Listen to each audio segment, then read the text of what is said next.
Hi, and welcome back to the Mortgage Broker broadcast. My guest this week is Fiona Conway of Fiona Conway Associates.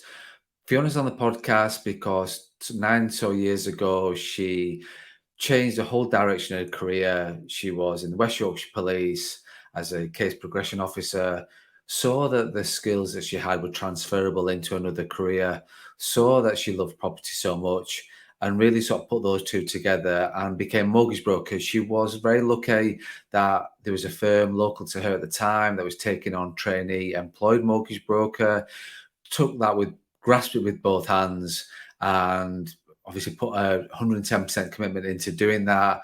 And then 3 years ago, she set up Fiona Conway Associates. So getting Fiona onto the podcast, hearing about her journey, hearing about being a business owner, and more recently as well, she's now got her own podcast, which I'm excited to hear all about that too. So yeah, let's get Fiona onto the podcast. So welcome to the podcast, Fiona. How are you? I'm really well, thank you. Thanks for having me. No, thank you for agreeing to being on the podcast. You are a very mortgage broker, business owner, and fellow podcaster. So I I know how know. good you are. I know, a glutton for punishment, I think. I don't know how it's ended up like that, but yes, it's very exciting as well though. No, it is, and I'm like loving the like. We had a quick chat before before we started to record, looking at your podcast, listening to your podcast, seeing where that goes, which I'm so excited about hearing all about that today and where how that started and things like that. So yeah, it's good to be. I'm guessing on. We'll do this right. I did it wrong before, didn't I? It's good to be on that side of the podcast. It's easier over there than it is sat in this seat. Well, we'll see. We'll see. I'll let you know when we've done. I think that's it. I think we'll talk like I said, we will see and we will talk about it because I think there is more and more, which is great news, more and more mortgage brokers looking at doing podcasting. And I wanted to get your viewpoints on that as well. But first of all, for those people that don't know who you are, do you want to just sort of give a background into Fiona Conway's way into financial services, bit background about you and where you are and what you're doing currently? Yeah, sure. So when I was at school, I didn't have a clue what I wanted to do. Not a clue. Ended up going to university because my friends did really, and it was kind of expected of me. So sort of fell into University of Liverpool. Came out of uni and I had a very strong idea of what I like to do, which is help people really. Found a job in the newspaper at the time, showing my age. Found a job in the newspaper for West Yorkshire Police, helping witnesses in court. So I started off doing that, which I really enjoyed. And then I progressed to a case progression officer, which is basically doing some legal exams and compiling files for court. So I thought, well, quite methodical. I like compiling the files, going out and taking statements, helping vulnerable people. I liked helping witnesses in court, going through a difficult time and trying to support them. And during this process, I went to see a mortgage broker to buy my first house. I had a really strong interest in property. I always used to watch property programs with mum and dad when I was a kid. And I thought, do you know what? What I do every single day in my role is very transferable to this industry. And I thought, I got to a point where in the police they were making redundancies. You know, we had to take pay cuts. I work really hard. I always have. And that didn't sit right with me. And I thought, well, in the financial services, you're rewarded for how hard you work. I thought, this is my route in. Problem was, I wasn't qualified to work in financial services, never done a job in financial services. And I found a company who would take me on as a trainee. Okay. And I took quite a big pay cut actually at the time, trained up in 4 months and started advising. And I was there for 6 years, very happy years. But just got to a point where I decided that I had the confidence, I knew how to be a mortgage broker, and I wanted to take the next step into doing it myself, running my own business. Wow. You've seen quite a few people, like you're saying, I see quite a few people that realize that there is transferable skills. But Mm. yeah, case progression officer in West Yorkshire Police to then employ a mortgage and insurance consultant. So it's quite a different leap of being brave, shall we say? Yeah, absolutely. I think it was a leap, and I think what I've realised is I am quite a brave person because going from that leap and then the leap into running a business, all on my own, um, but that's what I thrive on. I get excited about the challenges. So yeah, it's been a bit of a crazy time really running up to this period, but I think you learn life skills along the way, don't you? And I realised that a lot of the work I was doing in the place is actually very similar to what I do now. Helping people, preparing files, which is what I do now. All the compliance that we have to do. It's very very similar role, really. Yeah, that, like I say, obviously you was in it, so you saw the similarities, admin, all the rest of it, all the joys of being a mortgage broker behind the scenes that clients don't see. So yeah, I think it just, and as well, like you said, the love of property, it just seemed a natural thing for you to do. When you first got into broking, being a mortgage broker, I say you was lucky enough that a firm took you on as a trainee, which is great because there's not Mm. many firms that do that. Was you employed at that time, self-employed? How did that work? Yeah, so I was an employed broker under the company. Wow. We didn't really discuss. Even more golden nugget. Like you just don't get those anymore. I know. I was really lucky, and to be honest with you, I had been for a couple of interviews at much, much, much larger companies, and all I was told was, "You haven't got sales experience. You're not a salesperson." And I was like, "Well, hang on a second. I'm dealing with vulnerable people every single day and trying to help them. You know, it's there's an advice element there that you're missing. Building up rapport with people, helping people through a difficult journey. That's what I think advising is all about, and being a mortgage broker."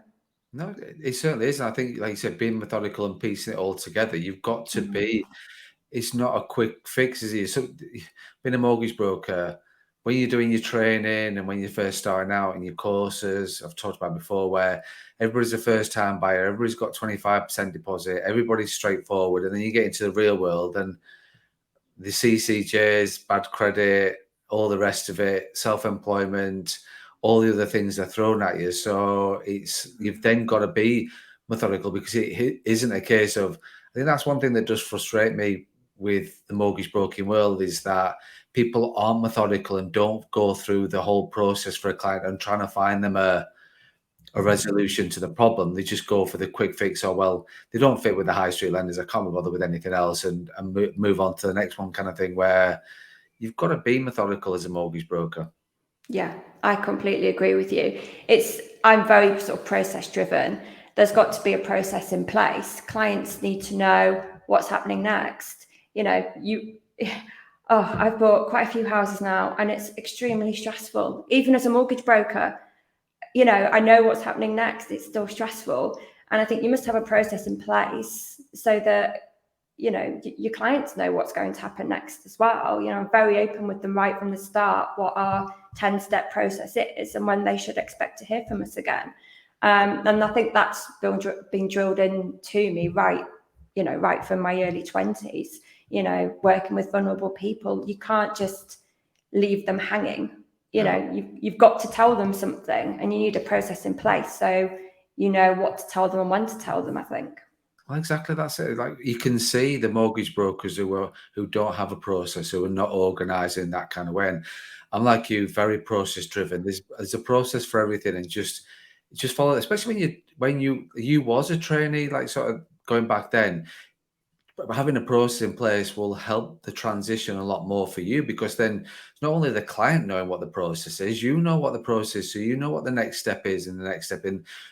I'm smiling because I'm loving the fact that you've got a 10-step kind of thing because that is something that I've used in the past and still continue to use now because The clients just know then, don't they? They know what's happening next. You don't like, if they understand what the process is and what one to 10 looks like.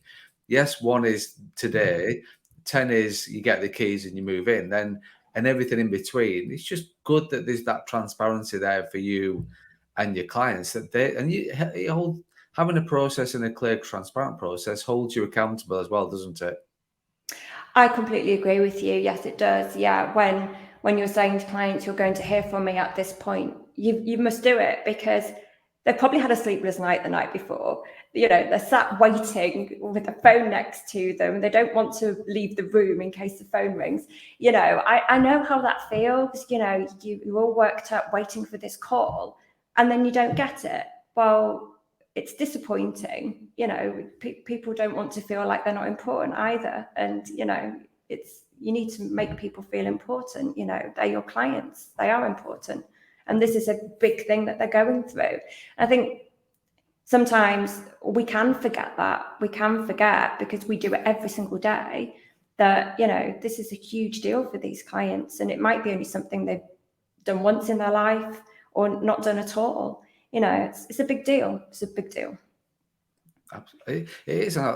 You're absolutely right with that. I think as a mortgage broker, you can sometimes forget how life changing this is for clients. So you going like following your process and making sure you've gone to as much as you possibly can to sort out their situation, given their situation, and they're the clients. You go that extra mile for them. You get that mortgage, you get that home for them that they didn't think they were going to be able to get, or somebody's told them no, or before, and three of the brokers have said not a chance, and then you do it and you achieve it by having the persistence and the drive that you've got.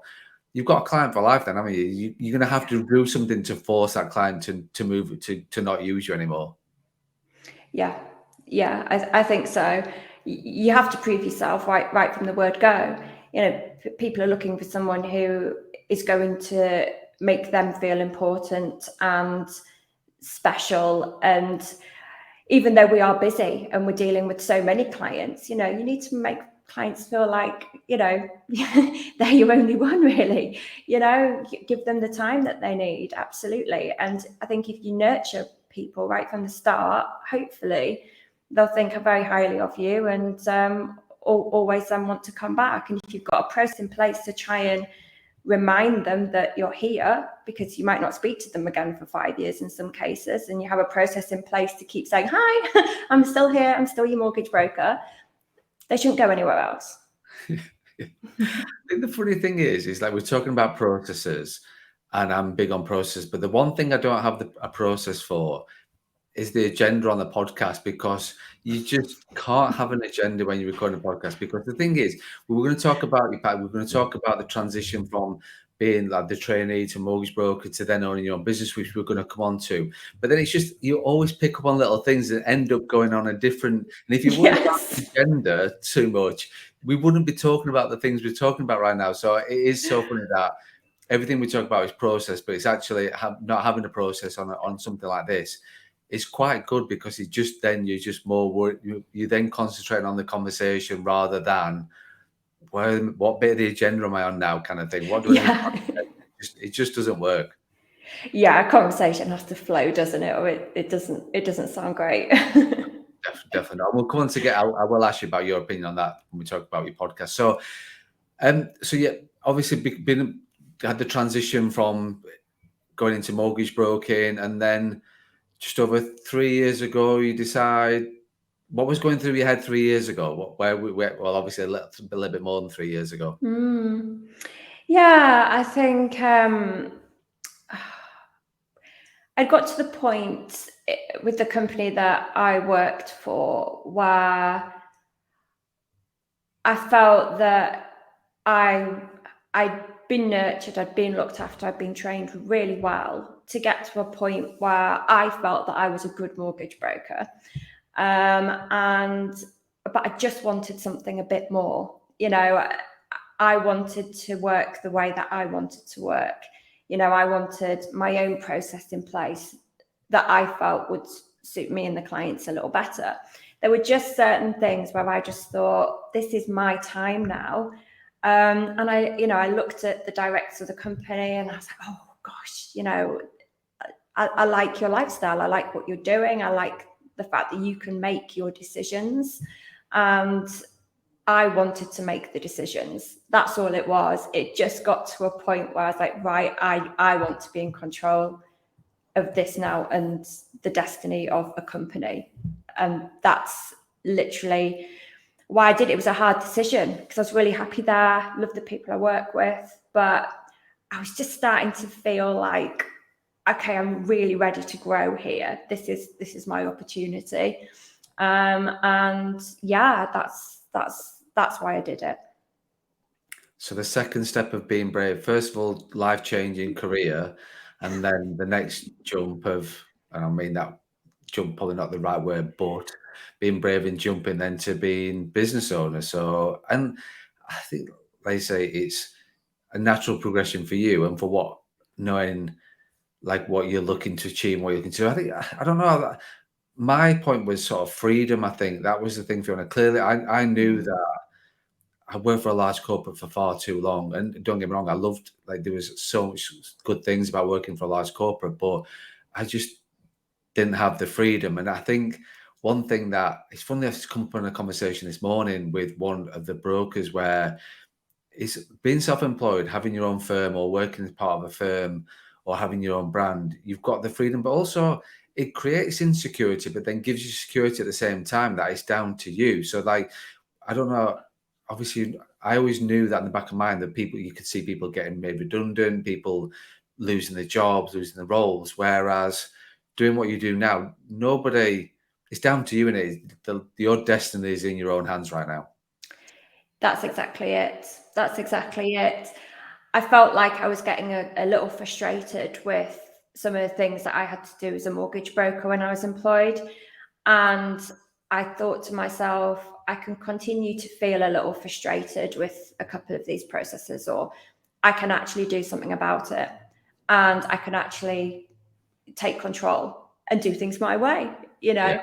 And yeah, it is a leap. It is a leap.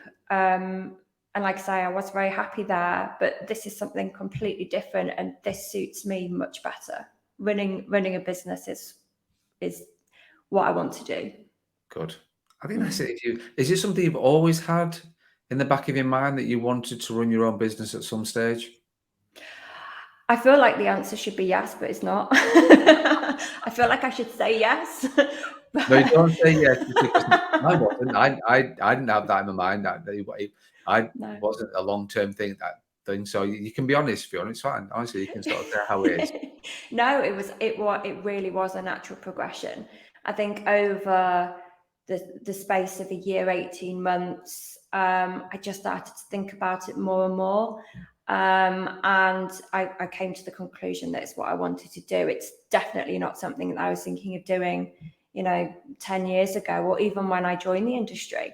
It's something that just naturally progressed to the point where I was just like a giddy child. I was like, I have to do this. I can't settle until I do this now. And I spent some time just thinking in my head, how am I going to get clients? What am I going to do? How much do I need to earn every month to be able to, pay for bills and things like that? And thought, well, do you know what? I can do this.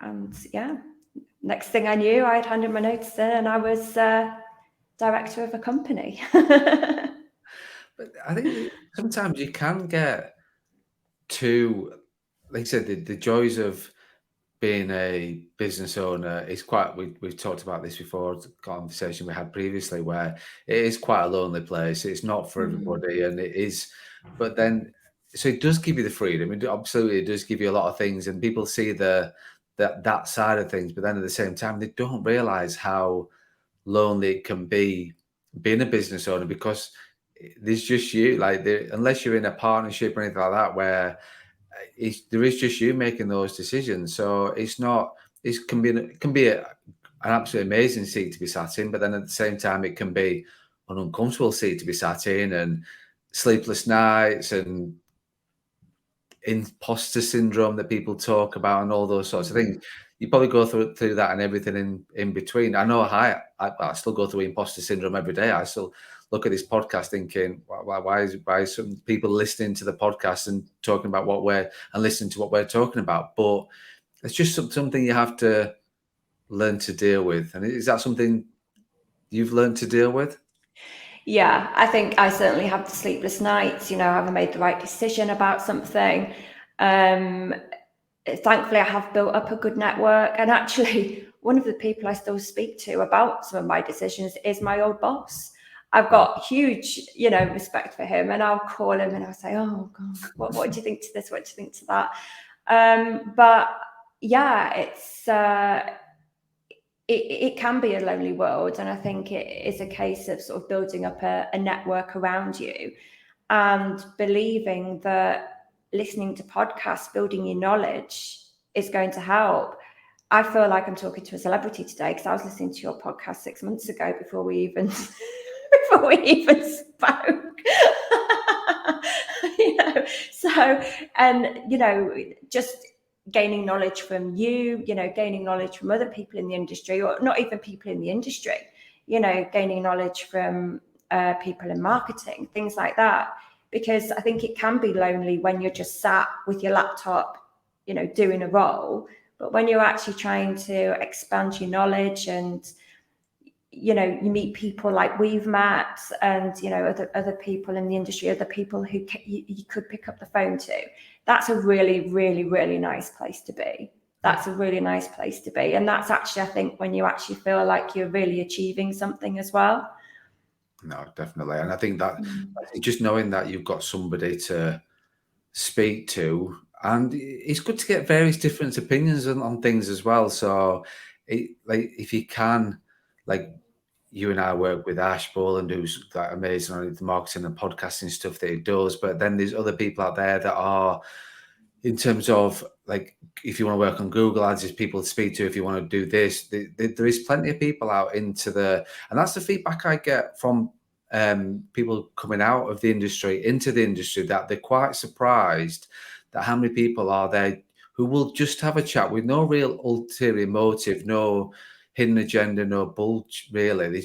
They will sort of talk about and trying to give the best advice they can. And I think that's the way that it should be. We've talked in the past about abundance mentality and things like that. It's like the thing is like you're in Harrogate. My firm works in not based in Harrogate, but we've got an advisor sort of, or Harrow. Sorry, I've not pronounced that right. Harrogate. Harrogate. Yeah, It could be whatever you want it to be. Harrogate, where I come from. Yeah. I'm not going to go that low, but I think. But the thing is, it's like you and I have sort of started talking, and really, it's about that abundance mentality. It's about helping each other to then, because you should get a buzz from that, Fiona. I really do get a buzz from I get a buzz from doing the podcast about the guests that I get on and the sharing of things you've talked about. People will appreciate that and take things that you've sort of talked about there about being brave, changing the whole career from being in the police force to then becoming a mortgage broker to then owning your own firm. People will take stock in that, and people will take warmth in that and think, actually, I'm not doing this on my own. There are other people that are out there that have done it, and there are people that are out there that have done it and making it work. And it is connecting with those people and seeing those people that are happy to talk about things. And don't get me wrong, like we talked about before, you make some horrendous mistakes. I'm not saying you have, but I've made some horrendous mistakes in setting my firm up and doing what I've done. Absolutely. But would I have made those mistakes? Would I have learned from them if I was still sat in the corporate world being an employee? No, I wouldn't. Do I feel more developed? Do I feel more about myself in terms of my own learning and how I've developed as a person, as a business owner? Absolutely, because nobody can take that away from you. You can't be.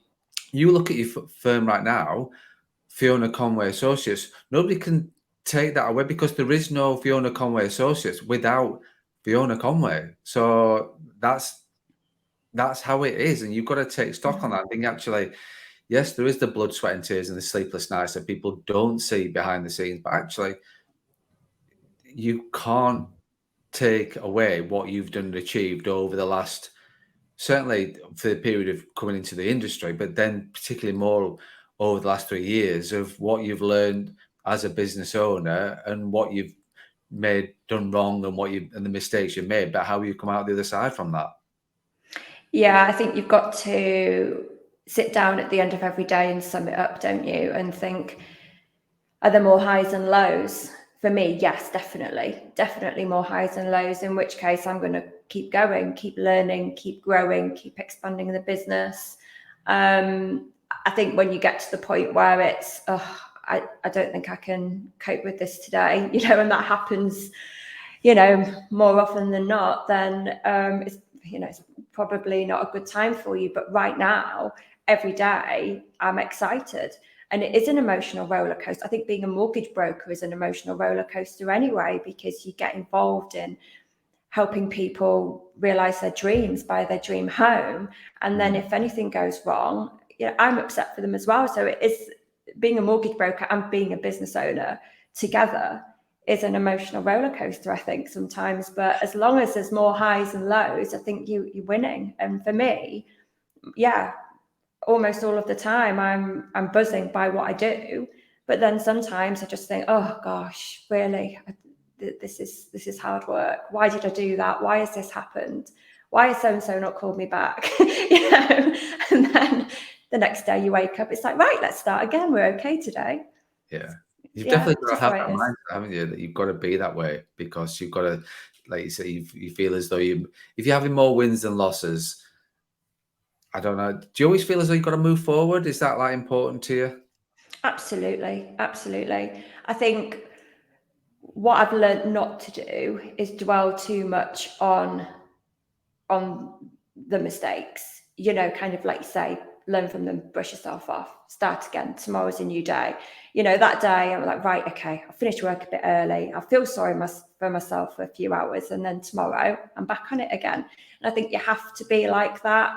I remember speaking to a potential new introducer who just sort of disappeared off the face of the earth. And I was absolutely wounded by it, wounded. I thought, what's happened here? But then the next day it was forgotten about. Something else fantastic happened. So that wasn't important anymore. It's the way it is, isn't it? It is. And I think it's just worrying about things you can control. It's not, people will be people. I think that's the sort of, the mentality I have, which is, it's just, is that I'm expecting to have to use plan B. And then I'm pleasantly surprised when I don't have to use plan B. So, for example, that introducer, if that was plan A and you got no plan B, then you don't, and you expect it to happen, you're on a far greater fall because you've gone plan A's not worked and plan B's sort of not there, kind of thing, if that makes sense. Whereas I'm very much of, I've always got to use I always have to have a plan B, and I'm always expected to use it. So when I don't need plan B, and that introducer comes on or something exciting, something really moves forward, it's then a buzz rather than, and if it doesn't happen, you say, well, you knew that was going to happen anyway, Craig. So you've already dealt with the process in your mind of the disappointment because you knew that was going to happen. So you just deal with the, like I say, you're going to have massive highs and massive lows. Being a business owner and a mortgage broker and a podcast host, fair play to you, because I don't do the mortgage broker anymore. I gave that up a couple of years ago because I just knew that I couldn't do it all. So I think it was the case of me of thinking I've got to focus on running the business. So hats off to you. And so there are massive bumps. But I think if you've got to have the mindset, the mentality that the massive bumps aren't that massive. And like you say, tomorrow there will be more bumps tomorrow, but just how you deal with them and how you reflect on them. And then tomorrow you're back on it and back on the treadmill to then create more exciting times for you and your business. Yeah, I say to my clients all the time, if what the property market's like at the moment, there's not much for sale and a lot of people bidding on a property. And if a client's being outbid, I'll say, don't worry, it's not the house for you. There's another one around the corner. And I got to a point where I thought to myself, Fiona, you actually need to take this thought process on for yourself and business as well. So if something goes wrong or it's not what I expected it to be, or I'm a bit disappointed about something, I try to make myself believe, well, that opportunity wasn't right. There's going to be a better opportunity around the corner. And I have to say, looking back, I think I'm right, actually. I think that a lot of the new opportunities that produce themselves, I've actually thought, oh, actually, this is better than what I could have agreed to with the last thing a few months ago. So maybe it's a good thing it didn't work out. So yeah, you've got to have that mental strength, I think, just to get over the little hurdles and look to the future, because there's something better out there usually. You are, and never before have I been a firm believer of everything happens for a reason. It was always something that, but then being a business owner, when things happen, you can be devastated about that, but then something else comes out the other side. It happens for the right reasons. You think actually, and it's good to reflect on those as well. Think, yeah, think about how you felt at the time. It's not that bad now. Like it was devastating, life changing, or whatever the case may be when you was in that situation. But having time to reflect, the world's turned again, and you then onto something else. It's like, well, it wasn't that bad after all, was it? What? And I think that's just you. It's interesting to hear your take on that, because it's not very often a conversation I have with many business owners when they think that kind of way. And I think you are thinking that was a similar way to that, the way that I do with regards to happening for a reason. This will happen. We move on from it and sleep on it. I'm a big believer on sleeping on it. That is a certainty. And then tomorrow you're just back on it. Yeah, absolutely. You've got to bounce back. If you're dealing with people, you can't be miserable. You can't be like, oh, sorry, I don't really want to speak to you. I'm not in a very good mood. Can we make this short? It's like you've got to bounce back from it. You've got to buzz again, or people will see that. No, that's it. You've got the clients, that first appointment that you're walking into or having, even though the world's just fallen apart 10 seconds before, that person that's got that first appointment with you right now is life changing for them. Like you said, they could have been building up for it for now. They could have got all the documents together. They could have everything prepared to go through it. And if you just sort of dismiss it from the start because you've had something devastating 10 seconds ago, that's not, you're paying a disservice to the person that's sat in front of you. Yeah, absolutely. And a lot of clients are, especially first time buyers, so excited to have that first appointment. Like you say, they've got all their stuff together. They're desperate to know how much they can borrow and how much it's going to cost them every month. And, you can't take that away from them. No, and that's it. They're only going to get that feeling for the first time once they've sort of 2 years in and they've got the debt round and all the rest. Paying it. Yeah. It's slightly different, but you've got to take it while it's there. Yeah. So business owner, mortgage broker, and then just to add into the mix, podcasting. So what, why, where, how? Again, not something I was going to do. But I knew that I was missing a trick. I knew that there was a space in social media for me that I hadn't put myself in. I've been very lucky with, existing clients recommending me, things like that when I started my business.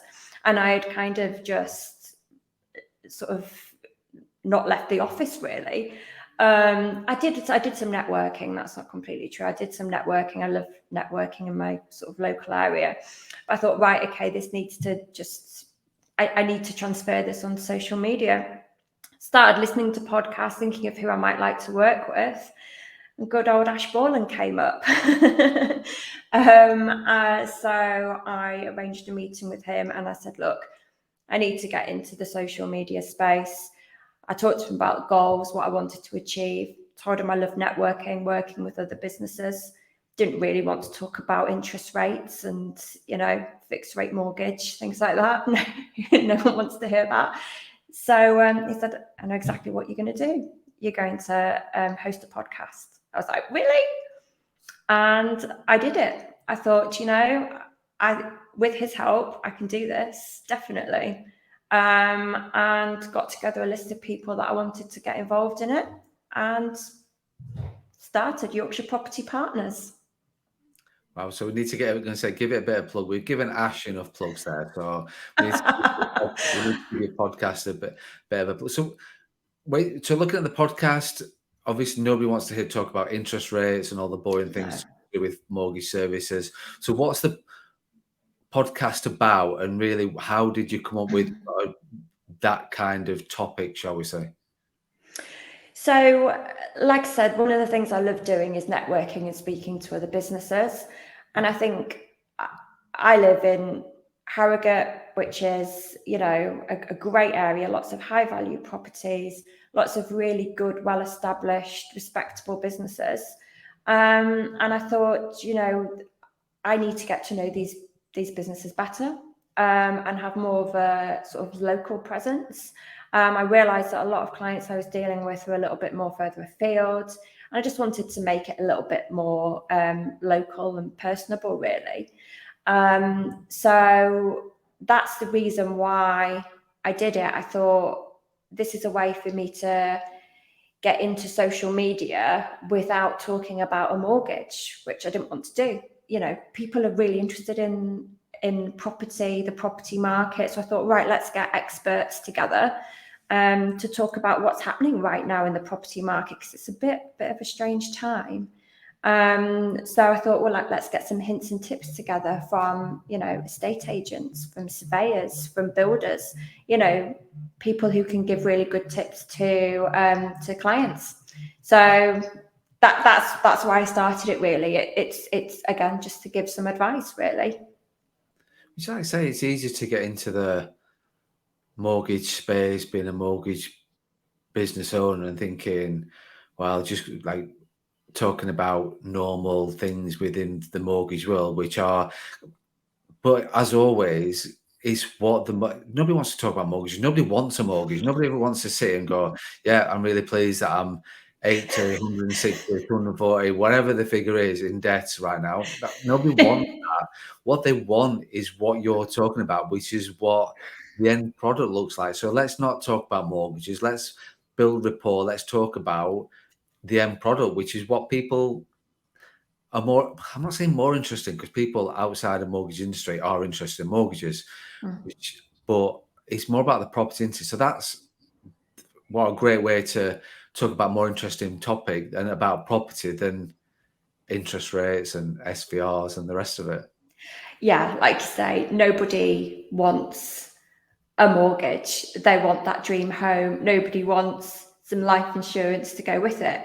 But, all these things help you, get your dream home and then stay in it, hopefully.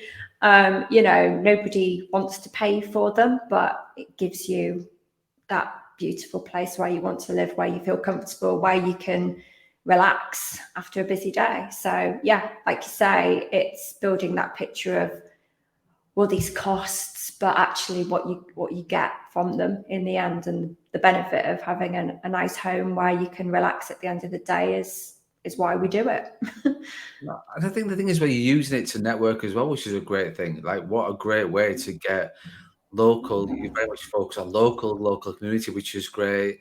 And getting those people onto the podcast who normally wouldn't have or think about being on a podcast, getting those people on. So for you, it's good at networking and building your brand up as well, in terms of from that point of view. Absolutely. Yeah. This is definitely something that is helping me in my business. But I wanted it to be something that's going to help other businesses, or, get other businesses more involved in social media, because everyone I'm speaking to, well, not most people, are saying, oh, yeah, we need to do more social media. We need to do more social media. So I think as well, when you're relying on other people, you have to be accountable. So I didn't want to, or say to you today, I'm sorry, I decided I'm not doing it, because you're expecting me to turn up. When you're just posting things on Instagram, you can think, oh, I'm too busy, I won't do it today. But when someone else is expecting you to turn up, you don't let them down. So I think, getting other people involved with your social media as well makes you stick to it. And I send a video out or a podcast out every other Tuesday, and people are waiting for me to do that. These companies are expecting it. So I can't let people down. If I was just posting a fixed rate mortgage thing on Instagram, I might decide not to do it. Yeah. So it's a great way of really being accountable and continuing as well, because people are expecting you to do it. Yeah, definitely. I think that's it. You've got to do it from the perspective of the people that are listening to the podcast and expecting. They know when it comes out. They know when they should be downloading it. They know they're expected to come out to think about who's the guest this week, or people who are the guest this week. Then when's it coming out, Craig? When am I on the podcast? Don't worry, you're gonna get tagged in. Don't worry, you're gonna get and all the rest. But it does, like you say, it does make it happen. I think one of the things as well, what I like is that, like my podcast diary, when people are booking onto the podcast, they book it. It's not me saying, right, Fiona, when we're going to do this. Oh yeah, it's Tuesday at 2:00 or anything like that. The ball's in sort of like the guest call with regard to booking onto the podcast. But then that forces me to say, well, you've got to drop everything. Because if I put something in my diary, you're thinking, oh, do you know what, right now, the world's ended. I could do without this. Yeah, I'll just move it on. I'll do it tomorrow. Whereas, like you say, if like you've taken the time, you booked on the podcast today at this time, then I've got no option. There's no choice from my point of view to either do this or not. I'm doing it, and you've got to go right. It doesn't matter what's going on or what's going on. You're ready for this podcast recording right now, Greg. You've got to give it the due care and attention that it deserves. So I think it's good that way, that it does generate content. It does help with your brand, and it just helps you sort of with who Fiona Conway is in the Harrogate space as well. Yeah, I think so. And that is definitely something that I wanted to achieve. I think especially with lockdown, I went from doing quite a lot of networking to everything went on Zoom, didn't it? So we tried that, but I think I lasted a few Zoom calls, with like 12 people on the screen and everyone cutting out. And I thought, no. And it's great to be getting back out there again now. But again, I thought, right, I want to be more visible on social media and, hit a wider market as well. So yeah, that's really why I did it. And I had no idea what I was going to do. And then, it was just one meeting where it just came to me, and I'm quite an emotions person. If I feel something, I'll do it. And when I got my head around it, I got very, very excited about it and thought, this is something I can do. This is something I will stick to. This is it. Yes, this is what it will be. I feel like, but what is clear from me talking to you, Fiona, is that you're excited about everything that you're doing. I think that's you're excited about the clients you're helping. You're excited about being a business owner. You're excited about the podcast, and that's how it should be. Yes, don't get me wrong. Like, you have days, I have days. We all have the days where you sat at the end of the day going, why am I doing this? What, really seriously, what have I done? Why have I done this kind of thing? But like you say, you wake up tomorrow and it's back on it, and you're back achieving what you want to achieve. So I think that's the thing with it. You are moving forward, but you are embracing everything, all the challenges that this face, and you're being brave and thinking about, let's do a podcast. Let's set my firm up. Yes, let's be a mortgage broker working in reverse. Do you know what I mean? It's sort of like you've gone through all those things over a number of years. So what's next? Is there anything that's next on the agenda for Fiona? Oh gosh, a holiday in June, which is needed. I'm very excited about that. But I think just expanding the business now, potentially getting some more advisors on board, and just keeping going with being known in the local area, but also sort of nationwide as well. I think that's they are sort of the achievable goals for the company for the next couple of years. Excellent. Growth. Moving forward, growth. I think so. Yeah, let's do it. Fiona, Is anything that we've not talked about that you want to talk about? Anything else you've got going on with I think you sound like you've got plenty going on already, but is there anything else to throw into the mix? No, I think, gosh, I think we've covered almost everything there. I think, yeah, we've done a really good job. So that's everything from me. Thank you. Good. And I have to ask you one final question. What? I still get it wrong. What's it like? Is it easier sat over there, or is it easier sat here? No, it's easier sat here. Definitely easier sat here. People can talk about themselves, can't they? It's not too difficult to do. Yeah. Good. I'm glad you said that, because that's exactly how I felt on every other podcast that I've been on. So thank you. Thanks for agreeing with me on that one. I appreciate it. Well, thanks for inviting me on. It's been fantastic. Like I say, it's like being on the celebrities podcast, because I've been following you for a long time. Yeah, no, thanks for that feedback, Fiona. I really do appreciate it. Your podcast, you've got plenty going on. You've got plenty of growth with the right attitude and your mindset and where you're going. So you know that you will achieve what you want to achieve, which is a massive thing. And that look at what you've achieved over the last 9 years or so, like where you are now and where it's going. You've got. I'm not a person that does. I reflect, but very quickly reflect, and then move on to the next thing. So I don't dwell on the past or anything like that. And it sounds like you're very similar in that kind of way, that you're always moving forward. So you can't worry too much about the past, and you don't want to take any accolade or anything like that for the past, because you've always got new things to achieve.